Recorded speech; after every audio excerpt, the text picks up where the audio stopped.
Boa noite, boa noite. E aí, galerinha, tudo bem? Certinho aí com vocês?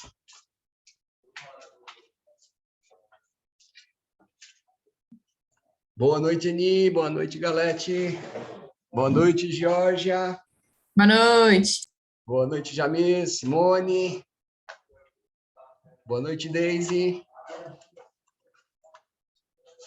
Deixa eu aqui abrir minha telinha para a gente iniciar.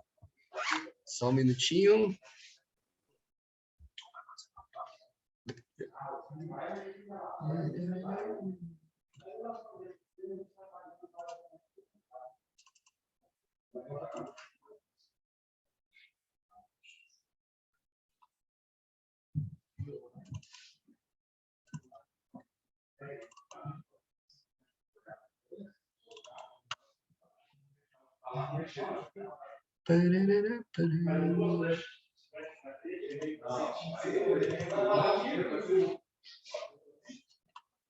Muito bem.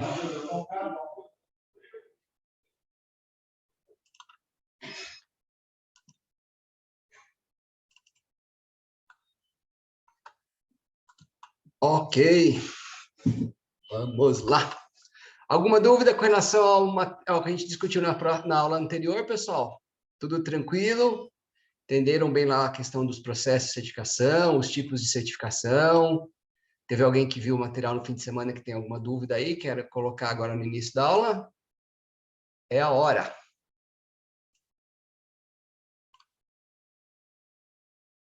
Não? Tudo em ordem?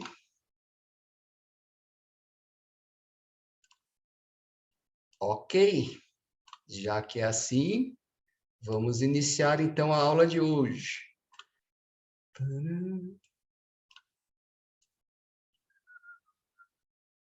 Boa noite, Alexandre. Boa noite, Vanberto. Pessoal que está entrando aí.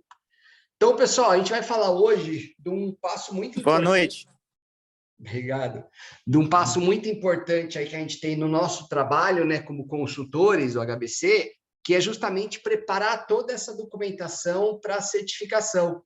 Tá? Então, hoje a gente vai falar um pouquinho sobre isso e vamos falar um pouquinho sobre o checklist que deve ser desenvolvido pelo consultor, né, para que quando ele vai buscar uma certificação para um cliente dele.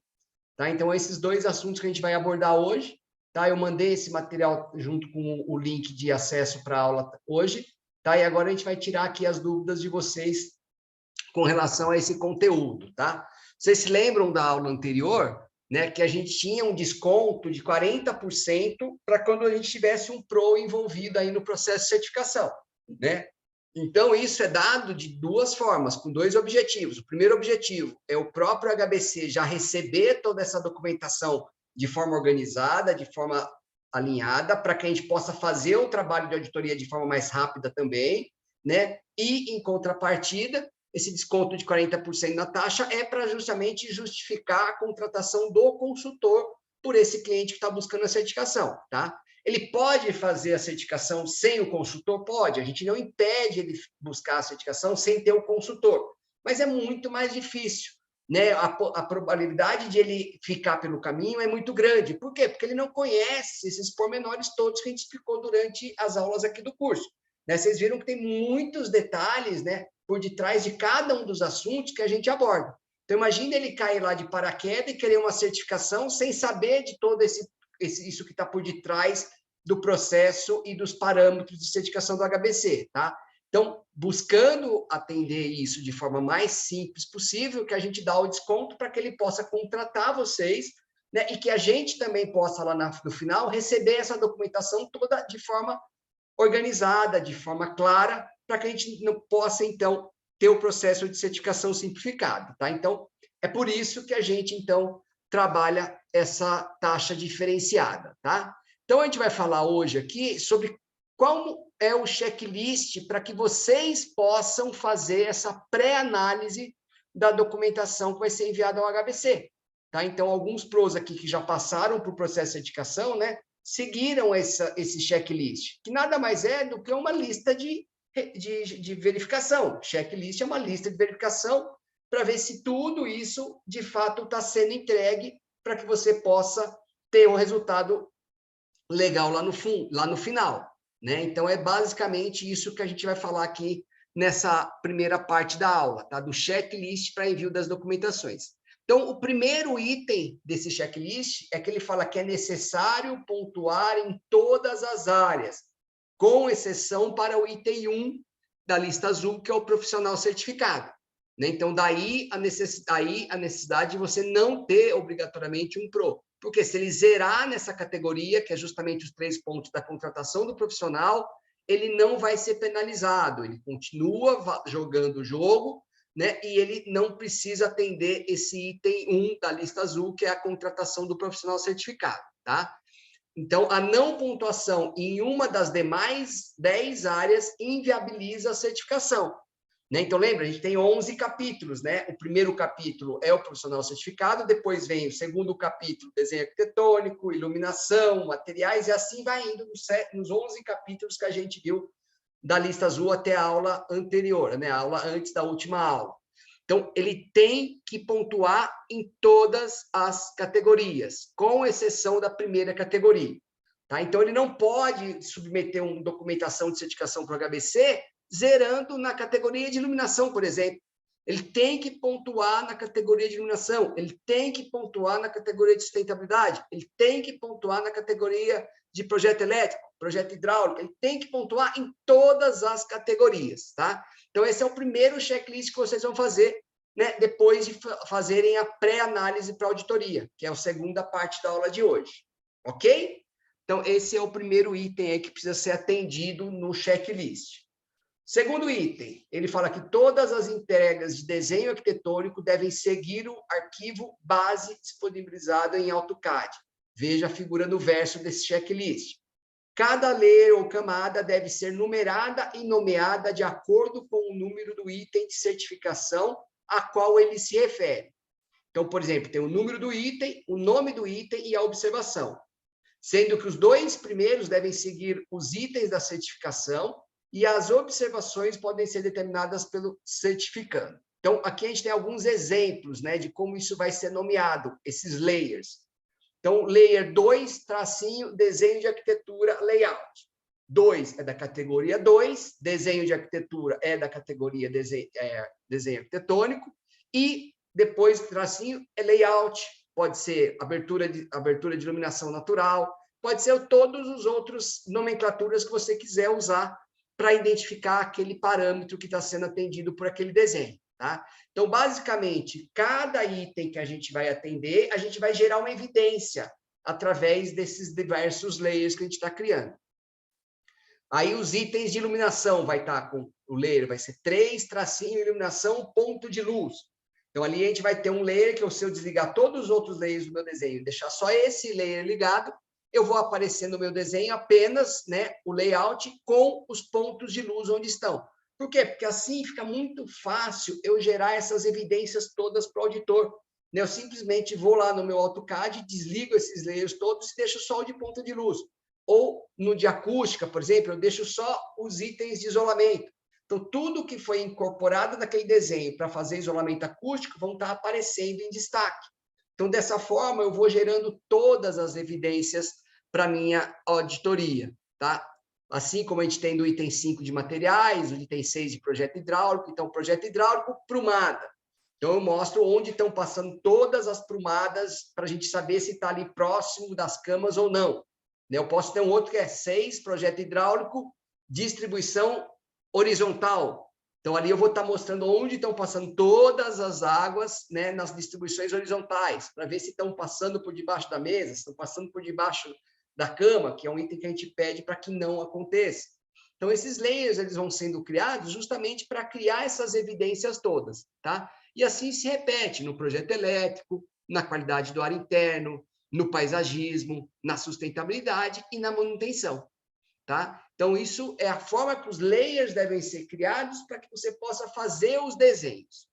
E aí ele fala que o mesmo item pode conter mais de um layer ou camada, desde que a numeração e a nomeação sejam sempre respeitadas. Então, é o que a gente falou, né? O layer 2 de desenho e arquitetura, ele tem um dos layers que é layout, o outro é vedação, o outro é esquadrias, e assim por diante. Eu vou criando vários layers que eu quero evidenciar os parâmetros do desenho arquitetônico que está sendo pedido pela certificação. Ok? Então, essa é a segunda dica do checklist para documentação para certificação. Criam-se os layers de acordo com essas nomenclaturas. Aí vocês me perguntam, pô, Casado, mas eu entrei aqui para fazer a consultoria, o meu cliente já estava com a obra em andamento. Os projetos já tinham sido terminados lá atrás. Isso vai inviabilizar a certificação do meu empreendimento? Não, tá? Por quê? Porque a gente vai ter que criar outras formas de evidenciar isso no desenho. Né? O cliente não vai contratar de novo um escritório para redesenhar tudo dentro desses layers específicos. E aí, pessoal, a gente vai usar a criatividade. Ah, eu vou fazer um desenho que eu preciso demonstrar onde estão as esquadrias, né? Que seriam esse layer aqui. Ok, eu pego o desenho de layout e marco com uma canetinha amarela, né? Onde estão as esquadrias. O importante é que quando o auditor receber aquela imagem, né, ela seja clara e explicativa. Ó, eu tenho aqui ventilação em 90% dos espaços. Por quê? Porque eu vou ver no desenho que 90% dos espaços tem uma esquadria que é aberta. Então, beleza, isso eu consigo evidenciar dessa forma também. Tá? Então, essa é uma possibilidade. Tá? Agora, lógico, se eu for começar desde o zero com o meu cliente, pô, não custa nada eu sugerir a ele já criar esses layers desta forma. Tá? Então, é dessa forma que a gente vai estar desenvolvendo e ajustando a nossa documentação para certificação. Ok? Então, falamos aí do segundo item. O terceiro item do nosso checklist, ele fala que os arquivos finais devem ser salvos em formato PDF, projetos e textos, ou em JPG, que são arquivos de imagens. Em caso de dúvida sobre como apresentar um determinado elemento de projeto, use imagens, gráficos e textos concisos que expliquem o detalhamento. Não serão considerados documentos abertos ou editáveis, tá? Então, pessoal, isso é uma dica muito importante, né? Que vira e mexe, nós na auditoria lá recebemos projeto que o cara quer evidenciar o atendimento da ventilação em todos os ambientes. E aí ele pega simplesmente manda o desenho de arquitetura. Ó, tá aí o arquivo do desenho de arquitetura. A gente vai devolver esse arquivo em DWG falando não é dessa forma que deve ser evidenciado esse parâmetro. Esse parâmetro ele deve ser evidenciado através de uma imagem em JPG ou em PDF. O HBC nem abre arquivos editáveis, a gente nem abre arquivos em DWG. Tá? A gente não abre esses arquivos. Tá? A gente só vai aceitar arquivos que sejam em PDF ou em JPG e estejam muito bem explicados qual que é o parâmetro que ele está sendo atendido. Né? Então, é o que a gente está falando aqui. Ele pode ser feito de várias formas. Pode usar imagens, gráficos, textos, mas a gente tem que estar com esse layer, esse parâmetro auto-explicado no desenho que foi gerado para aquela evidência. Tá? Ah, não, eu vou entregar aqui, eu vou mandar o meu projeto, arquivo do projeto elétrico para o HBC. Ah, eu pego lá o projeto de tomada e simplesmente jogo o projeto de tomada para o HBC. O HBC se vire para poder evidenciar. Não é dessa forma. Tá? A gente vai ter que mostrar lá o projeto elétrico, que ele vai ter que ter o layout para a gente saber onde está a cama no quarto e saber se ela está a mais de 40 centímetros ou menos de 40 centímetros do local onde está a tomada. Tá? Não adianta mandar o projeto só de elétrica sem ter o layout. Então, isso tem que ser trabalhado. Esses arquivos precisam ser trabalhados para serem geradas essas evidências, tá, pessoal? Então, esse é um papel do consultor. Eu não estou dizendo que é o consultor que vai ter que fazer isso, mas ele vai ter que orientar quem está gerando essas evidências para gerar as evidências da forma organizada e correta. Tá? Então, é dessa forma que vocês vão estar atuando. Né? Lembra que a gente está falando desde o início que vocês não são especialistas em todos esses assuntos, mas vocês são os generalistas, vocês são os gestores, vocês são quem tem essa informação e como essa informação deve ser evidenciada. Então, esse é o papel do consultor, tá? Gerar todas essas informações de forma organizadas e claras, para que nós, depois, na auditoria do HBC, possamos fazer essa análise de forma clara e sucinta. Ok? Quarta etapa do nosso checklist, ele fala que os PDFs devem incluir as informações de layer e camada, e os arquivos que contenham mais de um layer ou camada devem ser salvos de forma que as layers, camadas, possam ser ativadas e desativadas durante a visualização do arquivo. Não é necessário, contudo, salvar todas as informações de layers e camadas relevantes para cada item da certificação em um arquivo único. E o certificando pode salvar os PDFs estrategicamente de acordo com cada item. Né? Então, é muito comum, né, quando a gente tem um arquivo lá em DWG, você tem os layers todos abertos. Então, você pode deixar todos os layers fechados, né, só o do layout e, por exemplo, o de janelas. Mas você pode abrir um outro layer também, deixar os dois abertos e gerar um arquivo PDF daquele desenho com aquela visualização. É isso que ele está explicando aqui nesse quarto passo. Tá? Você pode ir gerando diversos PDFs conforme você vai abrindo e fechando esses layers para evidenciar o atendimento do parâmetro que vocês querem dar aqui no processo de certificação. Beleza? O quinto item aqui, pessoal, ele fala sobre a questão das impressões, tá? Então, as impressões, plotagens de desenho arquitetônico devem ser feitas seguindo as cores de cada layer ou camada, ou seja, os arquivos não deverão ser impressos, plotados em preto e branco. As cores de desenho e a espessura de cada layer ou camada podem ser determinadas pelo certificando, desde que o nome de cada layer ou camada siga o padrão determinado de acordo com como a gente viu lá. Número do item, nome do item e as observações. Então, aqui, ó, tá vendo uma imagem do arquivo em DWG, onde eu tenho todos os layers, cada layer tem uma cor específica aqui, que foi definida como padrão pelo HBC, e aqui eu tenho todos os layers, tá vendo? Então, eu clicando aqui nesse olhinho, eu apago ou eu acendo os layers que foram sendo criados. Ó, aqui a gente tem de arquitetura, 1, 2, 3, 4, 5, 6, 7, 8 itens, 8 layers diferentes de arquitetura. Isso vai sendo criado conforme vocês precisam estar evidenciando os parâmetros na certificação. Tá? Então, isso também tem que ser feito dessa forma. Tá?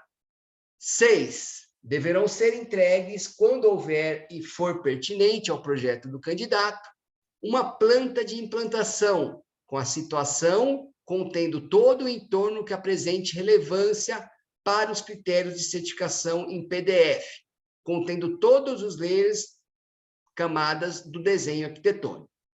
Além disso, uma planta baixa para cada pavimento da edificação em PDF, contendo todas as layers e camadas do desenho arquitetônico. Além disso, uma planta baixa extra para cada opção de personalização referente ao item 2.1, personalização em PDF, contendo todos os layers e camadas do desenho arquitetônico. Né? Se vocês recordarem lá na aula do desenho arquitetônico, o item 2.1 fala em personalização. E a gente pede para que você tenha, no mínimo, 3 tipos de personalização diferente para o ambiente.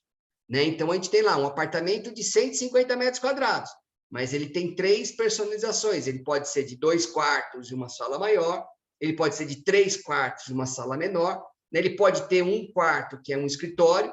Então, cada layout diferente é uma personalização diferente. Então, você tem que ter, no mínimo, 3 personalizações diferentes para atender o item 2.1. E aí, cada item desse passa a ser um arquivo em PDF gerado para evidenciar o atendimento aos vários tipos de personalização do empreendimento. Beleza? Quarto, uma planta de estrutura em PDF contendo todos os layers ou camadas do desenho arquitetônico. Tá? Isso é importante também. Né? Por quê? Porque a planta de estrutura, muitas vezes, ela pode inviabilizar, né, as formas de você ter de mudança de layout. Imagina que eu tenho um apartamento onde a estrutura do edifício é toda em alvenaria estrutural. Naquele empreendimento, eu não consigo mexer em nenhuma das paredes, porque as paredes são estruturais. Então, isso já vai inviabilizar muito a minha criação da personalização, por exemplo.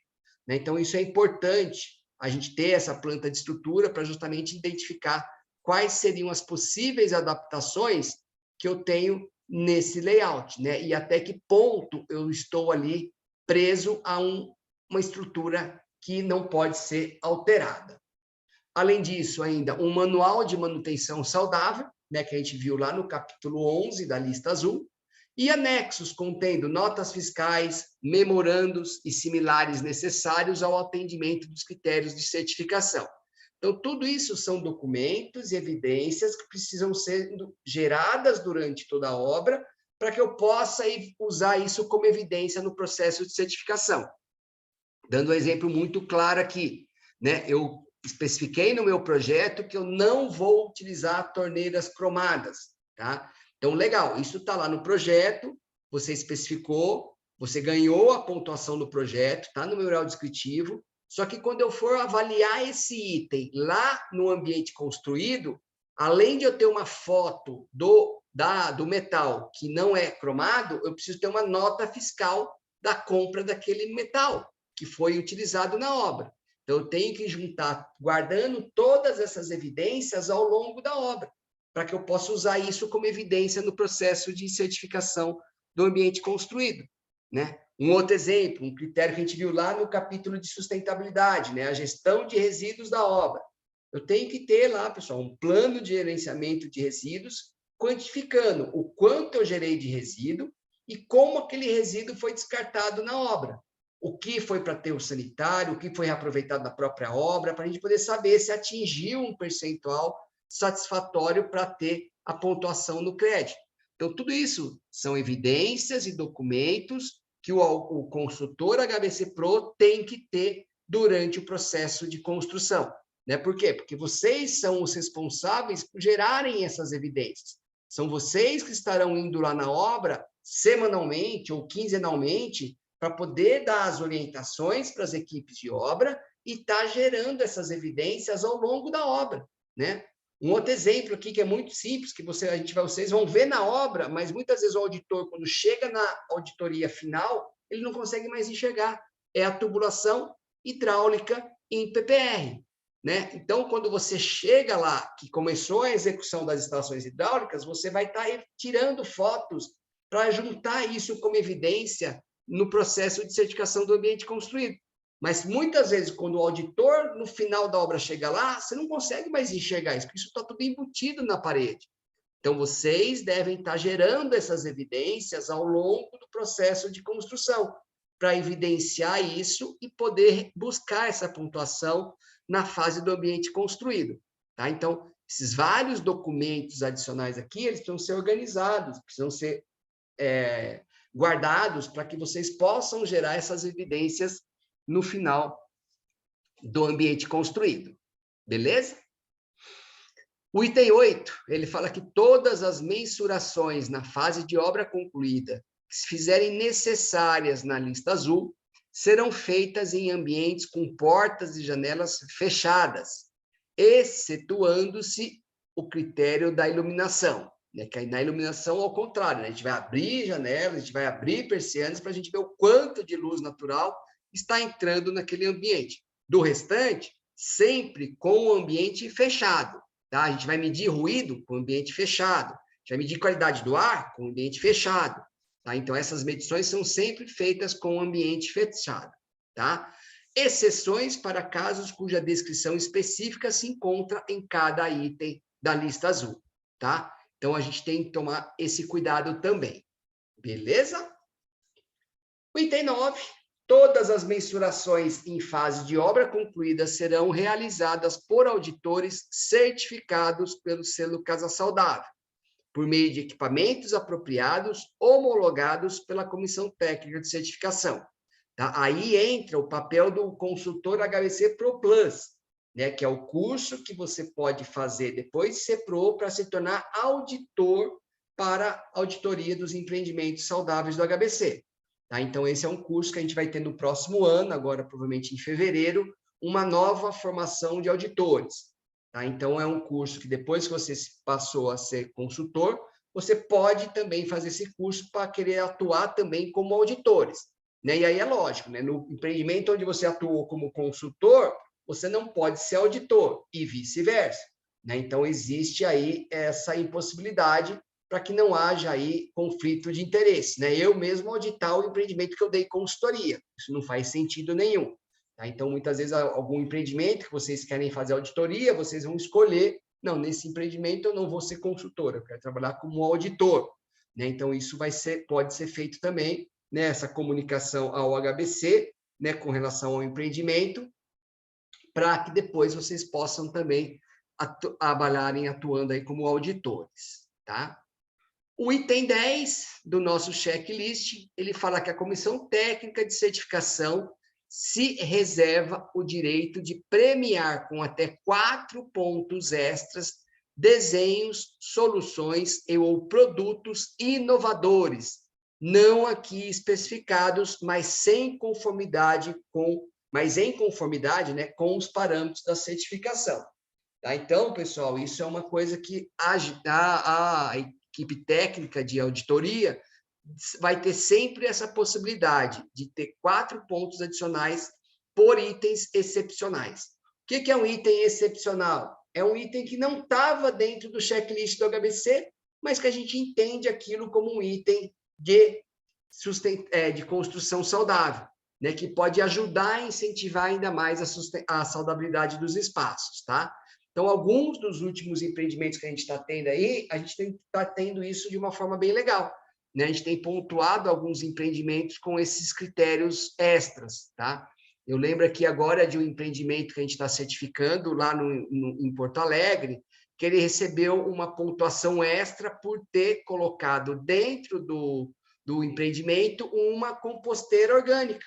A composteira orgânica ela não está dentro do critérios de certificação da lista azul, mas a gente entende ela como um item importante para poder ajudar as pessoas a diminuírem os seus resíduos de operação. Então, ao mesmo tempo que ele diminui os resíduos gerados na operação, né, ele gera adubo orgânico para o próprio paisagismo do empreendimento. Então, isso é uma boa prática. Então, ele passou a ganhar um ponto extra por esse critério, tá? Um outro prédio ganhou um ponto extra, por quê? Porque eles têm lá um programa de educação para todos os clientes, né, que compraram um apartamento, e eles têm um programa de educação que ensinam as pessoas a fazerem alimentação saudável, né? Ensinam eles a serem mais ativos fisicamente. Então, são vários itens que também estão hoje atrelados à questão da saudabilidade das pessoas, mas que não necessariamente estão dentro dos itens da lista azul que a gente estudou. Então, esses são dicas e exemplos de como podem se buscar pontos extras dentro do processo de certificação do HBC, de parâmetros que não estejam na lista azul. Tá? Isso é legal. Por quê? Porque a lista azul, pessoal, também passa por atualizações. Então, normalmente, a cada 2, 3 anos, nós fazemos uma atualização da lista azul. Nessa lista azul que vocês receberam no início do curso, é a lista azul 2.1. Né? Por quê? Porque a gente já teve a lista azul 1.0 e a gente já está na lista 2.0.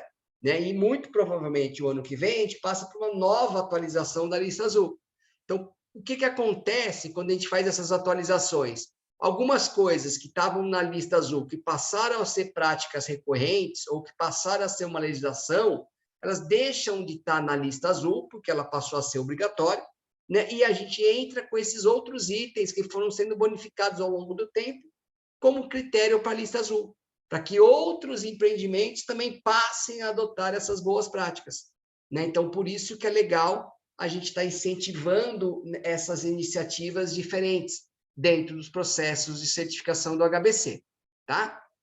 E, por último, no último item do nosso checklist, a gente vai falar sobre após a primeira avaliação do projeto, obra ou produto, o solicitante possui 48 horas para avaliar o resultado e acrescentar novos documentos ou argumentações para reverter possíveis pontos negativos. Após esse período, o processo é dado por encerrado e a nota será final. Uma vez adicionado algum documento ou alguma argumentação, o projeto, obra ou produto será reavaliado e a decisão será final e soberana, não cabendo ao solicitante qualquer tipo de reparo, interposição ou reclamação sobre a pontuação conferida. Tá? Então, o que a gente quer dizer com esse último item do checklist? Fiquem atentos, a partir do momento que você submeteu a documentação para validação do HBC, né, o comitê técnico vai fazer essa auditoria e vai retornar o resultado da sua auditoria. Tá? E muitas vezes você tinha prometido para o seu cliente que você ia certificar o empreendimento dele no nível B. E quando você recebe o resultado da auditoria, você foi certificado no nível C. Isso quer dizer que aquela avaliação é a avaliação final? Não. Isso quer dizer que você tem até 48 horas para se pronunciar a respeito do aceite ou não daquele parâmetro. Tá? Pode ser que você perdeu uma pontuação por falta de evidência, ou a evidência não estava tão clara ali da forma que você construiu a sua evidência. Então, você pode recorrer daquela pontuação. Mas se você não recorrer em até 48 horas, você tem o processo finalizado e aquela é a nota final, tá?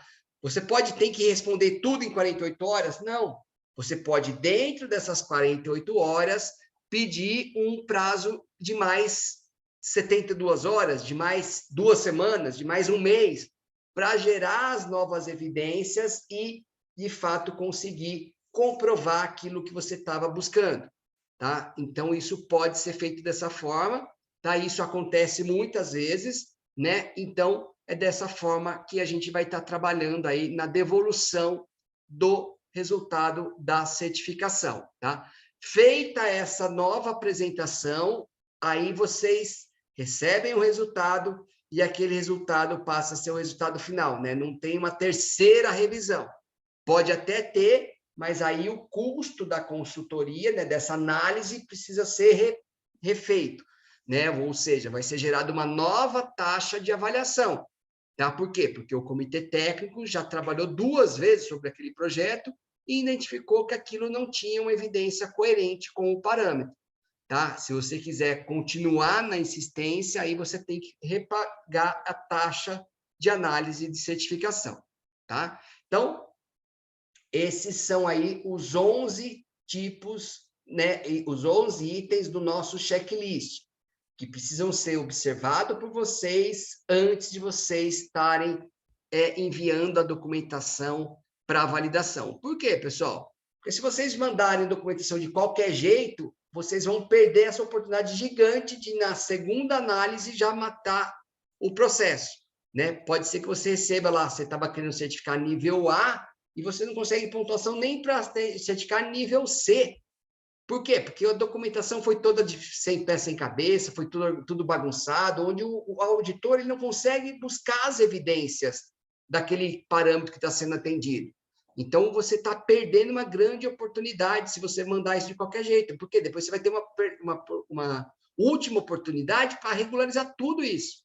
Então, é muito melhor que vocês façam essa verificação do checklist já no primeiro envio, para justamente vocês não perderem essa oportunidade, ok? Alguma dúvida, pessoal, com relação ao nosso checklist? Acho que ele é bem claro, né? E ele explica bem direitinho aí o que pode e o que não pode, tá, pessoal? O checklist também é um outro documento que, assim como a lista azul, vocês devem ter impressas lá no dia de vocês fazerem o exame de qualificação, tá?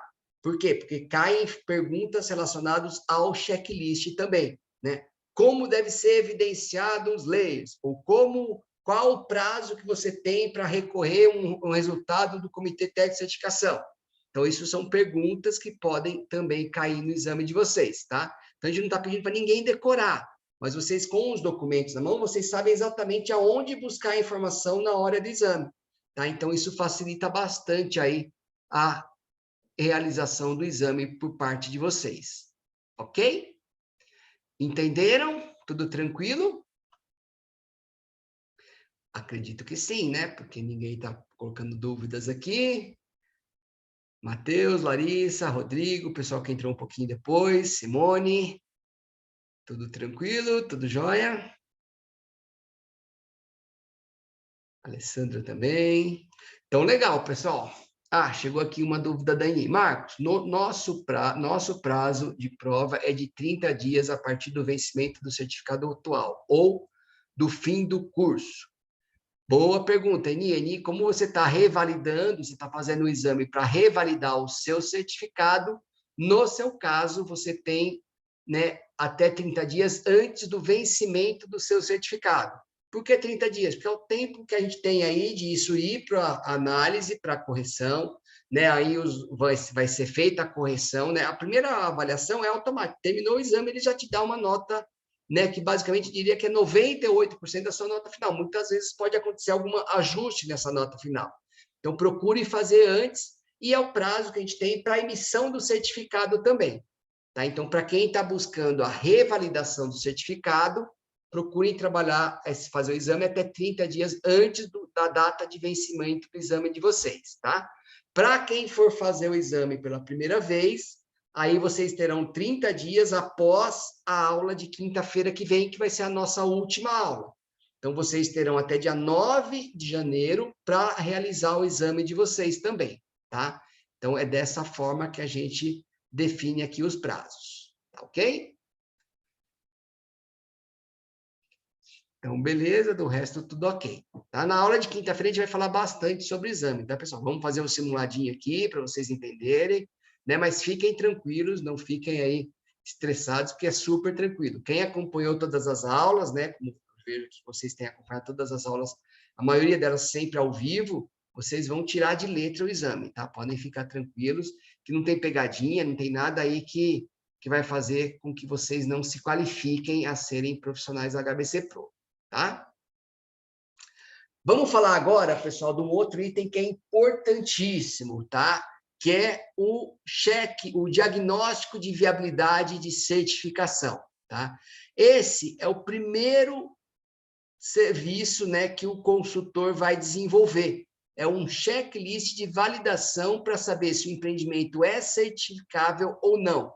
Então, qualquer consultoria que vocês forem realizar, primeiro trabalho de vocês vai ser a elaboração desse relatório de viabilidade técnica, tá? Então, esse relatório, ele é muito simples, tá? Ele vai seguindo aqui todos os parâmetros da certificação, tá? Que tem aqui todos os capítulos da lista azul, tá vendo aqui, ó? Eu tenho o profissional certificado, que é o capítulo 1, depois os parâmetros do desenho arquitetônico, o 2.1, o 2.2, o item 3, que é o de iluminação, tá? O capítulo de iluminação, depois o capítulo 4, aqui de qualidade acústica, com seus diversos subitens, o capítulo 5, o capítulo 6, o capítulo 7, e assim por diante. Eu tenho todos os capítulos aqui no relatório de viabilidade, tá? Esse arquivo eu vou compartilhar depois com vocês também, um outro arquivo que é o arquivo em Excel, tá? Esse aqui é o arquivo que vocês preenchem na plataforma de submissão da documentação do HBC, tá? Então, quando a gente faz o registro de um projeto, a gente manda um link para vocês, que é de uma plataforma eletrônica que vocês vão preencher aqui as informações que vocês estão colocando de evidências, tá? Então, aqui são os pontos possíveis para cada parâmetro, e aqui os pontos alcançados de acordo com a análise de vocês, tá? Então, o que que vocês preenchem aqui? Vocês sempre preenchem essa coluna dos pontos alcançados e a coluna de comentários, tá? Como que é essa coluna de comentários? É como vocês estão evidenciando o atendimento daquele parâmetro, tá? Então, dando um exemplo aqui, né? Ah, eu estou evidenciando que o profissional certificado através do quê? Através do diploma que eu tenho do meu certificado com prazo de validade, ok. Tá? Então, aqui foi um trabalho que eu fiz na época como consultor, né? Então, eu coloquei como evidência aqui o meu certificado de PRO com validade ok. Tá? Então, é a evidência que eu tenho aqui. Depois, eu tenho aqui os desenhos, o capítulo de desenho arquitetônico. Tá? Então, como a gente garantiu os 3 pontos aqui do projeto totalmente personalizado. Eu enviei o desenho arquitetônico, seguindo a lista de premissas estabelecidas pela Midway, né, sendo, portanto, totalmente personalizado ao cliente, com novos conceitos de organização espacial que privilegiam a integração e o trabalho em grupo. conforme a página 26 do estudo inicial. Então, nesse estudo inicial, eu tinha vários layouts, né, que foram apresentados para aprovação do cliente, né? Por ser um empreendimento de cliente final, né, onde o cliente era um usuário final, todo projeto que é feito dessa forma, né, então, seja um escritório corporativo, seja uma residência unifamiliar, o projeto já vai ser totalmente personalizado. Por quê? Porque ele está sendo desenhado conforme as premissas estabelecidas pelo seu cliente. Então, nesse caso, é sempre 3 pontos que a gente vai estar ganhando. Aí eu vou estar colocando aqui, gerando aqui a forma que eu estou evidenciando. Isso vai sendo feito em todos os critérios, tá? Deixa eu fechar aqui o compartilhamento. Na verdade, deixa eu abrir o outro, que é o que a gente tem, o Excel. Deixa eu abrir o Excel aqui, que ele não estava aqui, nessa pastinha. Deixa eu abrir para vocês verem que ele fica... Como que vocês vão estar preenchendo esse documento, tá?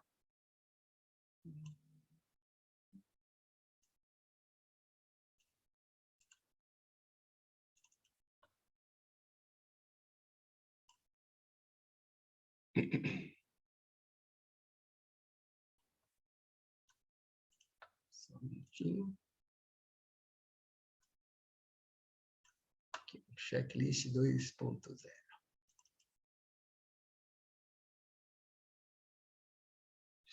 Ok. Então, esse documento é o que eu vou compartilhar com vocês no final da aula, tá?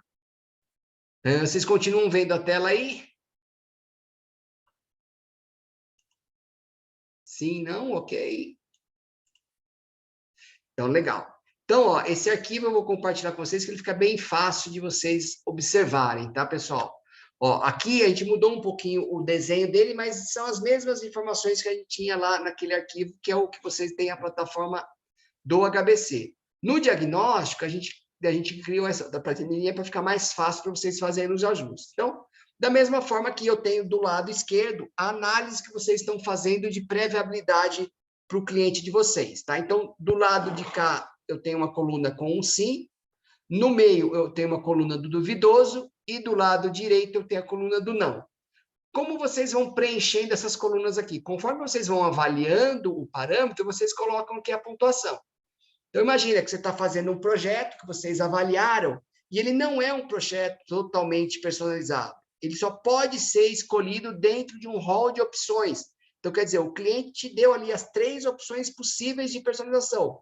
Nada mais pode ser alterado a não ser aqueles 3 tipos de layout. Então, nesse caso, vocês vão colocar aqui na coluna do sim 2 pontos, que é o que representa a pontuação do item 2.1b. Então, se eu tenho 2 pontos alcançados, eu tenho 1 ponto perdido, que o total desse crédito são 3 pontos. Então, você coloca 2 do lado de lá, 1 do lado de cá. O projeto não personalizável. Então, lógico, se eu estou falando que ele é personalizado dentro de um rol de opções, essa pontuação aqui ele não vai perder. Então, veja, eu perder 1 ponto aqui, eu vou colocar um ok.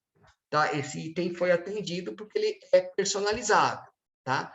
E assim a gente vai preenchendo todos os nossos parâmetros da certificação. Vamos falar de iluminação aqui.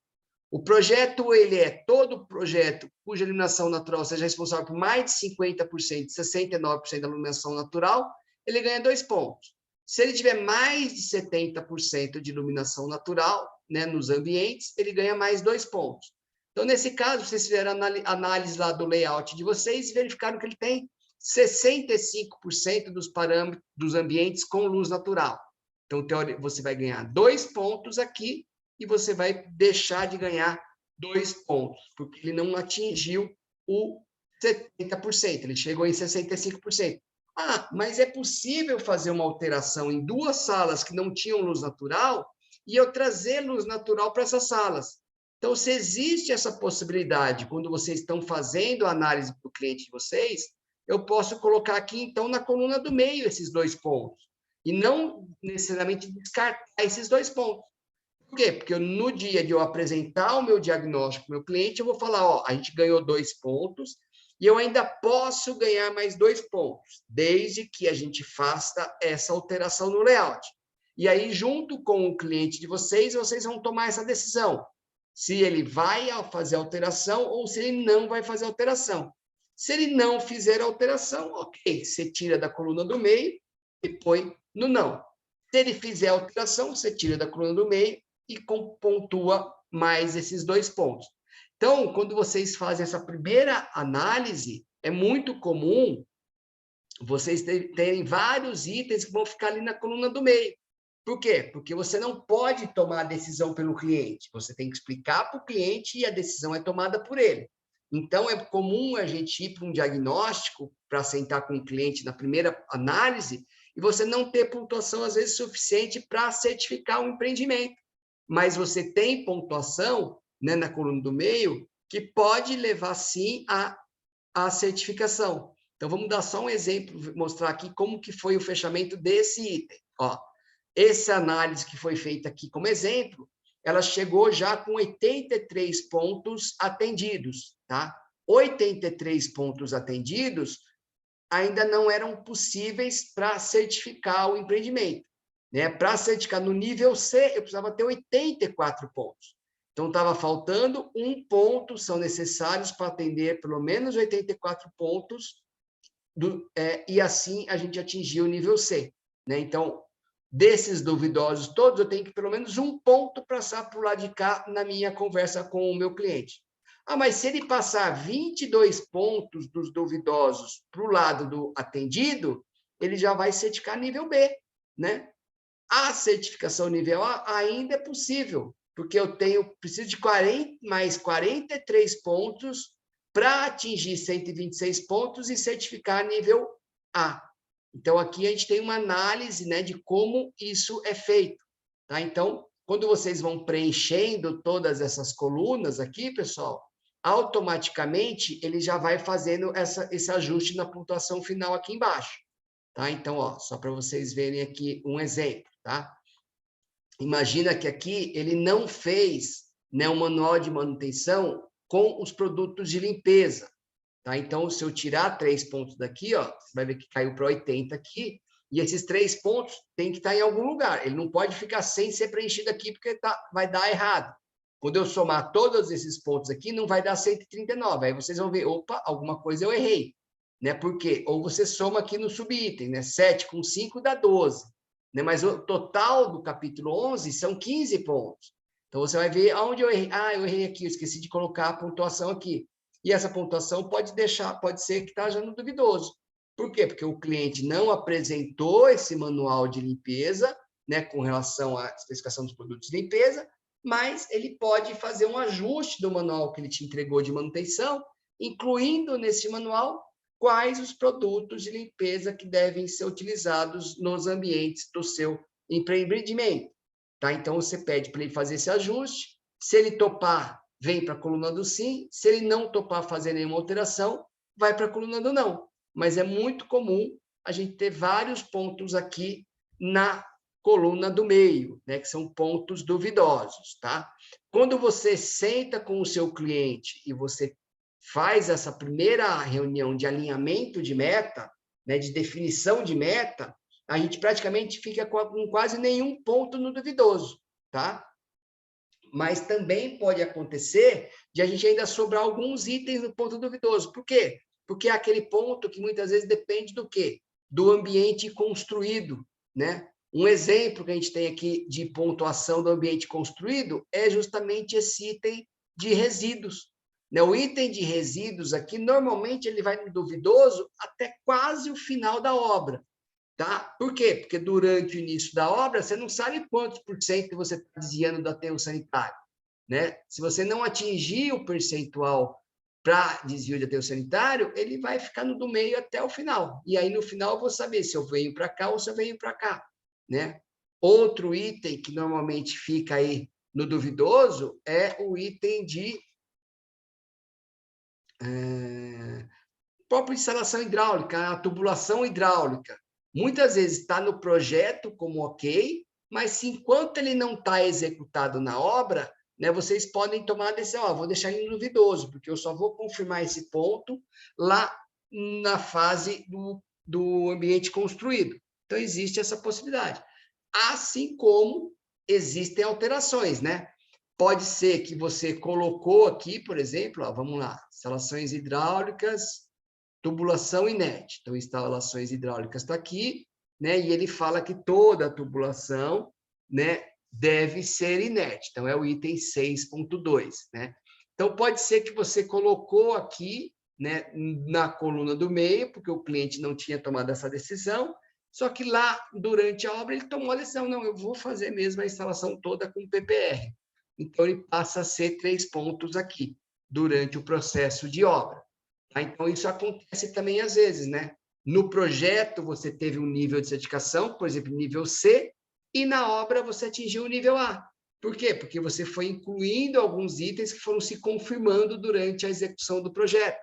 Tá? Então, isso é uma possibilidade que existe também dentro do processo de certificação do HBC. Tá?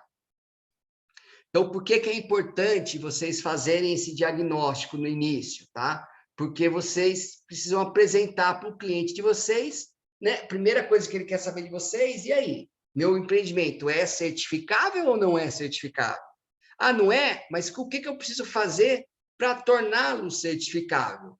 Né? Então, é justamente esses itens da coluna do meio que vão tornar ele certificável ou não, muitas vezes. Então, vocês vão ter que sentar com o cliente de vocês e a 4 mãos tomarem essas decisões, tá? Não, eu quero ser nível A. Ah, bom, para ser nível A, meu amigo, a gente vai ter que transformar todos esses itens que estavam aqui na coluna do duvidoso para o sim. Por quê? Porque eu preciso de mais 45 pontos para ser nível A. Então, na hora de você sentar com o seu cliente e falar, meu, não tenho como a gente não fazer o manual de instalação, desculpa, incorporar na edificação já todos os sistemas eletroeletrônicos de automação.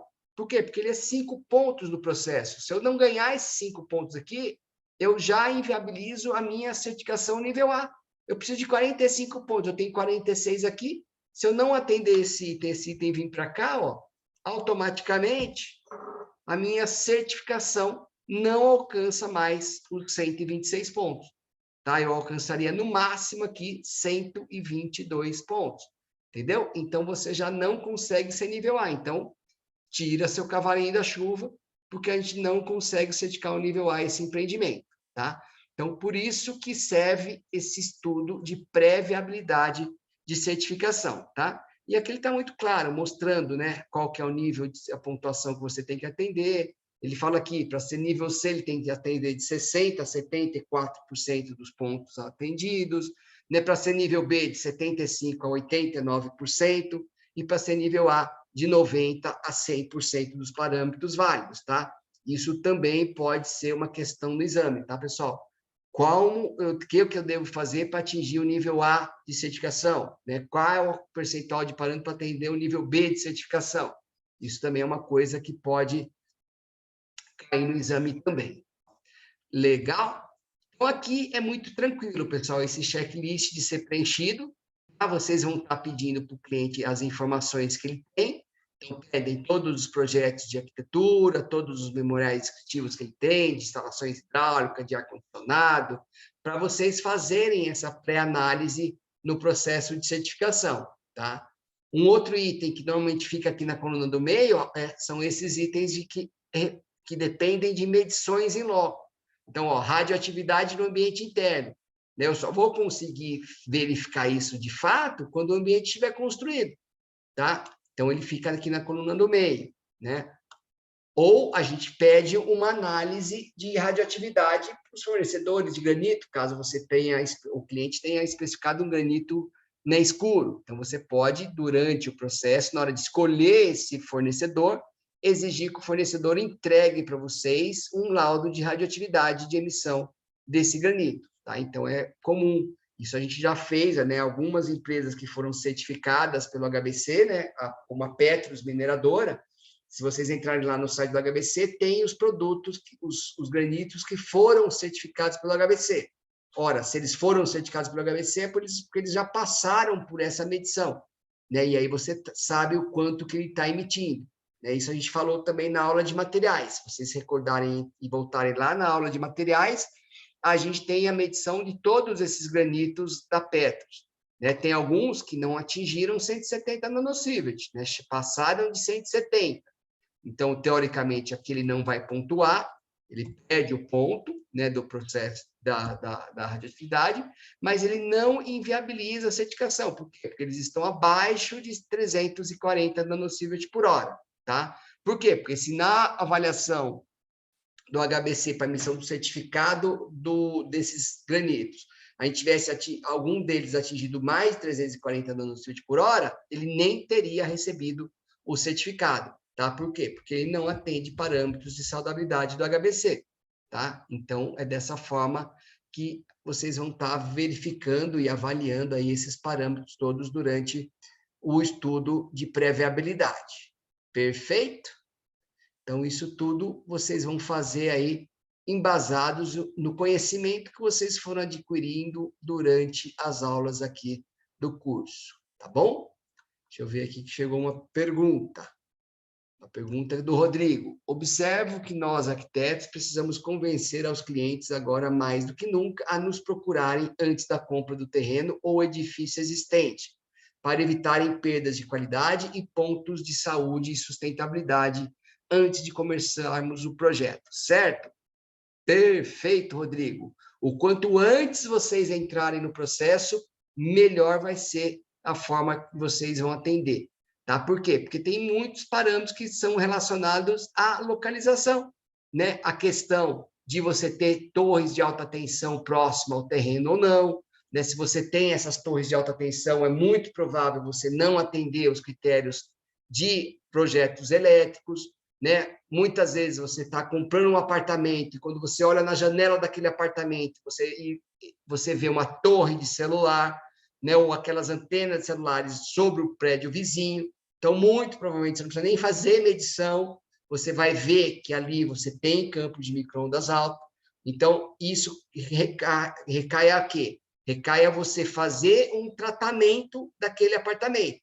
Isso é possível? Sim, a gente viu na aula de materiais que existem pinturas que diminuem essa reflexão, né? Existem persianas que ajudam a diminuir e bloquear esse campo de micro-ondas, mas são ações que vão ter que ser incorporadas para corrigir esse problema.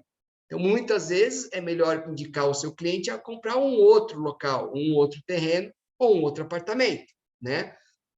E isso, pessoal, a gente faz muito, né? Quando os clientes nossos consultores estão dando assessoria, né? Mês passado, mês retrasado, eu tive visitando vários terrenos em Mogi das Cruzes, porque uma das nossas pros estava ajudando um cliente a escolher um terreno, e eles tinham sempre próximo a esses terrenos, né? Antenas de celulares ou redes de alta transmissão.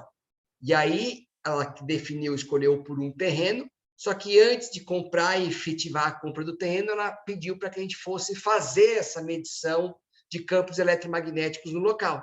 E aí a gente foi lá no terreno, visitamos os 3 terrenos que tinham como opções de compra, né, e identificamos, ó, o melhor terreno para você são esses 2. Esses 2 terrenos não tem nenhuma interferência. Agora, esse outro terreno aqui, você já vai ter que trabalhar algumas ressalvas a mais no seu projeto, caso você queira ficar com esse terreno.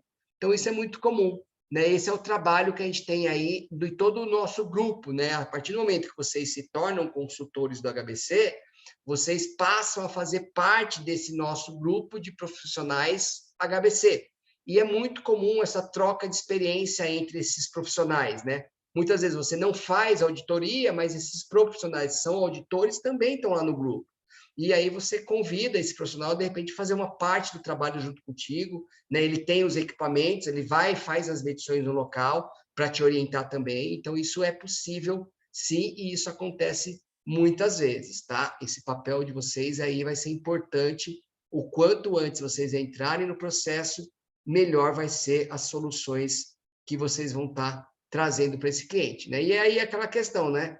Pensar em estratégias sem custo são viáveis e são possíveis, tá? Quanto mais tarde você entra no processo, mais caro pode se tornar a certificação. Por quê? Porque depois que ele já comprou o apartamento, que ele já está executando a obra, e ele contratar para você fazer a certificação, aí não tem outro jeito. Eu tenho que entrar com uma ação corretiva naquele apartamento. Isso vai custar. Vai custar, obra vai ficar mais cara, né? Então, por isso que é importante vocês entrarem já na fase inicial. Por quê? Porque vocês ajudam a desenvolver um diagnóstico que não seja só para certificação, mas que também seja um diagnóstico viável financeiramente. Né? Você tem várias alternativas de buscar luz natural para o ambiente. Eu posso simplesmente abrir um visor na minha parede que não custa nada, ou eu tenho que instalar um sistema Solatube, por exemplo, que a gente viu na aula de materiais também, só que ele tem um custo alto, né? Ele não é barato. Por quê? Porque não se pensou numa solução na fase inicial.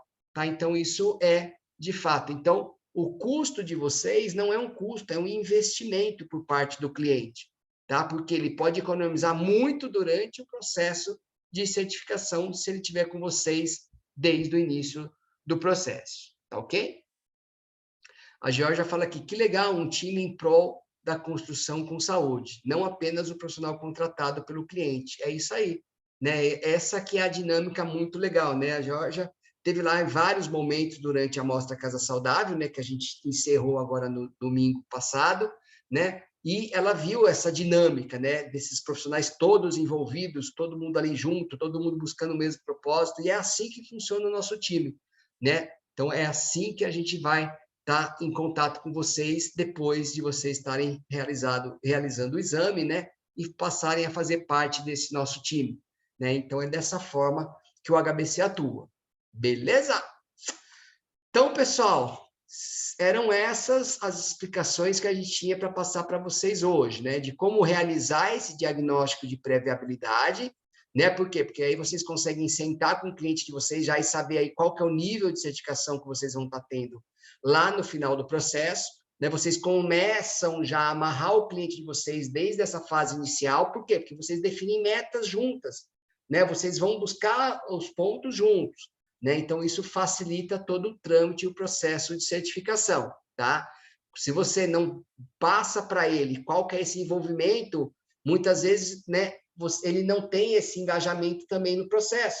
E aí tudo que você propõe para ele fica caro, tudo fica difícil. Né? A partir do momento que você traz ele para junto de você, desde as tomadas de decisões iniciais, né, dessa definição de meta, vocês vão juntos caminhar e eu tenho certeza que vocês vão ter um resultado legal no final, tá? Se você não apresenta isso de forma clara para o seu cliente, né, e simplesmente fala de uma certificação que ele não está envolvido, fica tudo mais difícil. Então, quanto mais vocês conseguirem envolver o cliente de vocês, melhor vai ser o processo de uma forma geral, tá? Então, isso é importante para que vocês façam esse pré-diagnóstico de viabilidade desde a fase inicial e comecem a envolver o cliente de vocês em todas essas decisões, tá? Por quê? Porque isso é legal, porque ele vai cada vez mais sentir um valor agregado em ter contratado vocês, né? Porque vocês estão sendo muito claros e transparentes ali, mostrando o porquê que não deve ser feito tal item e qual é o resultado de que se ele atingir aquele parâmetro, qual é o benefício para a saúde dele. Então, isso que é o mais bacana, né? Vocês começam a trazer esse valor agregado que, com certeza, muitos não vão ter para oferecer para o cliente de vocês. E é aí que vocês se diferenciam no mercado. Beleza? Tranquilo? Alguma dúvida mais?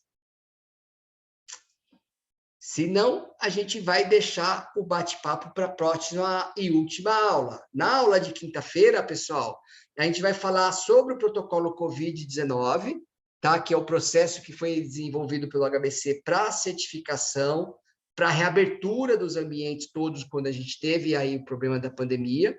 Tá? É um processo bem mais simples do que a certificação como um todo, né, da lista azul, mas é legal vocês conhecerem. Por quê? Porque esse é um dos serviços que o Pro também pode oferecer, né, para os clientes, uma certificação HBC Pro, HBC COVID-19, tá? Que é um trabalho bacana, é um trabalho um pouco mais simplificado, que já coloca vocês também no mercado de consultoria, tá? Para ir perdendo um pouquinho aquele medo, né? Começa a fazer uma coisa mais simples, depois vocês vão aumentando o escopo de vocês, até vocês terem toda a segurança de estarem atuando de um processo completo. E a gente vai falar também do exame de qualificação, que a partir de sexta-feira vai estar disponível para vocês fazerem lá o agendamento do exame para vocês fazerem o exame de qualificação. Ok? Então é isso, pessoal. Obrigado por enquanto. Boa semana e a gente se fala então na quinta-feira. Até lá. Tchau, tchau.